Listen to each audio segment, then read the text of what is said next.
Dwi nawr yn Amgueddfa Ethnograffeg Moldofa, a dyma map relief o'r wlad I gyd. It's impressive. Byddai'n gret cael rhywbeth fel hyn yn yr Amgueddfa Genedlaethol yn Nghaerdydd neu Sain Ffangan neu lle bynnag. A y plant y brifysgol yma'n gynharach o'n nhw wrth I bodd yn edrych I weld lle yn mynd abod. Felly, o'n i'n comrat dyna'r ardal gagawsio fan hyn.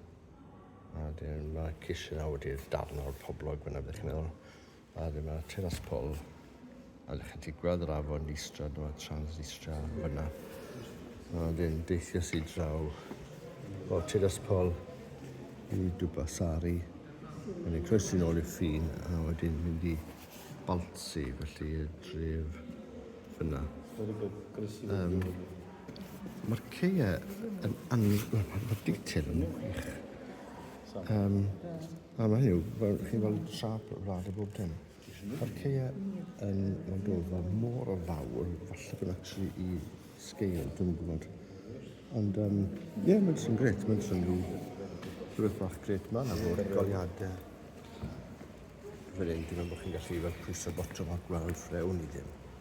Ond, jyst meddwl falle syniad i'r boffins yn y Llyfrgell, yn yr Amgueddfa Genedlaethol, neu falle hyn oedd yn y Llyfrgell Genedlaethol hefyd. Felly mae'n Amgueddfa wel sy'n lot o ddillad gwerin y bobl, ac wrth gwrs mae'r plant wedi bod gyda'r, a bydden ni yn hefyd, baedd gwyllt, blaidd, elan fyna, baedd gwyllt fan hyn. Dewch nôl o'r baedd gwyllt, ond, na ni, so Amgueddfa Ethnograffeg yn Chișinău.